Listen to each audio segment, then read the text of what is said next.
Today I'm going to share what is the conscious parenting. Parenting with the connection, parenting with the communication and conscious boundaries. हमें किस तरह से इसको समझना है कि अपनी पेरेंटिंग को चेंज करने के लिए, अपनी पेरेंटिंग को कॉन्शियस बनाने के लिए सबसे पहले हमें अपने बच्चों से कनेक्ट होना पड़ेगा। उनसे कनेक्शन बनाने के लिए हम क्या कर सकते हैं?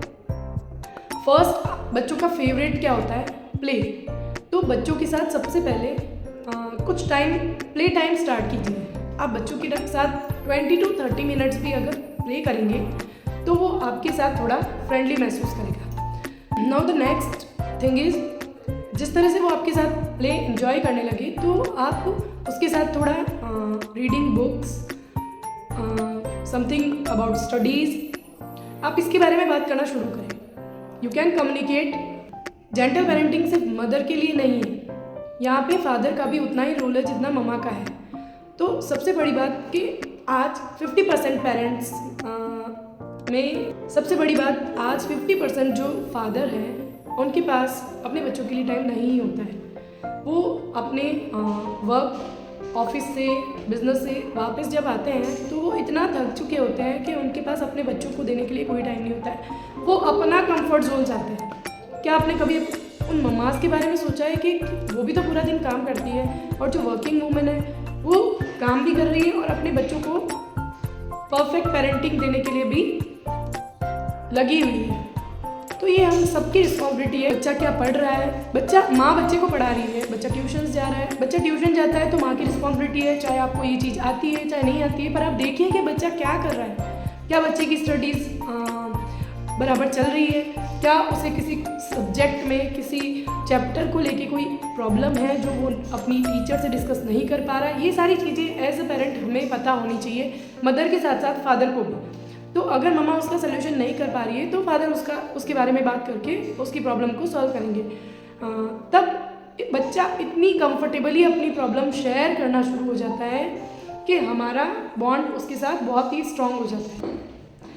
The conscious parenting is first connect to your child, then communicate with them and then set the conscious boundaries.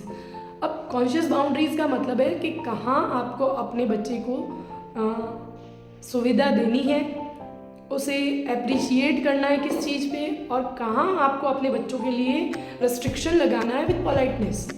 That is your art. ये आपकी पेरेंटिंग है। आपको समझना पड़ेगा कि किस तरह से आप अपने बच्चे को ये पेरेंटिंग दे सकते हैं।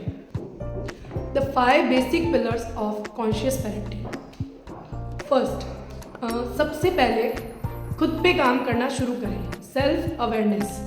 सबसे पहले आप खुद को ये समझाएं कि हम क्या गलत कर रहे हैं और मुझे कहाँ करेक्ट होने की ज़रूरत है। The second one is stop yelling and shouting. बच्चा अगर ट्रिगर करे तो आप उसके साथ बच्चे मत बनिए। हमें बच्चे बनकर उनकी प्रॉब्लम को बढ़ाना नहीं है। हम एज ए पेरेंट उनकी प्रॉब्लम को सॉल्व करेंगे। तो first we should calm and then observe the situation and then solve the problem. And number 3, don't comparison and don't label your child.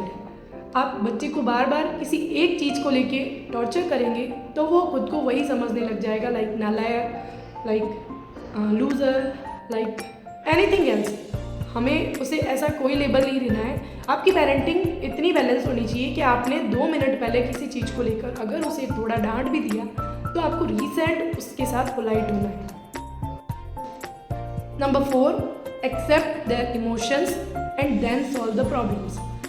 ये आपका बच्चा है, उसके इमोशंस सिर्फ आप ही समझ सकते हैं और उसके इमोशंस को उस वक्त समझते हुए खुद को उसकी जगह पर रख के देखें और फिर उस चीज़ का निर्णय लें कि जो हमें बोलना है वो उसके हिसाब से बोलें। This is the mindful parenting. आप if you use your mind हर चीज़ में, चाहे कोई भी चीज़ हो दुनिया में, चाहे कोई भी प्रॉब्लम हो, अगर हम अपना माइंड का यूज़ करते हुए उसे सॉल्व करने की कोशिश करेंगे तो वो बहुत ही आसानी से सुलझ जाए। Number 5, last one is discipline and punishment. How to balance. किस तरह से आपको अपने बच्चे को डिसिप्लिन और पनिशमेंट इसको मैनेज करना है विद पोलाइटनेस। तो ये 5 थिंग्स है जो कॉन्शियस पेरेंटिंग की बेसिक पिलर्स है जो आपकी पेरेंटिंग को खूबसूरत बना सकती है।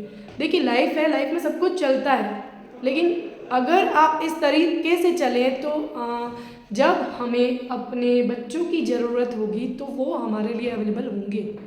अदरवाइज़ जब हमें उनकी ज़रूरत होगी वो हमारे लिए कभी भी अवेलेबल नहीं होंगे, क्योंकि जब आज उन्हें हमारी ज़रूरत है तो हम उनके लिए होते हुए भी नहीं हैं, क्योंकि हमारा तरीका, हमारी चीज़ें, हमारी भावनाएं वो कुछ भी नहीं समझ पा रहे हैं और वो हर चीज़ से डिस्ट्रैक्ट हो रहे हैं, वो गलत राह पकड़ रहे हैं, गलत रास्ते पे जा रहे हैं, अपनी पढ़ाई से दूर हो रहे हैं। उनका भविष्य हमारे हाथ में है।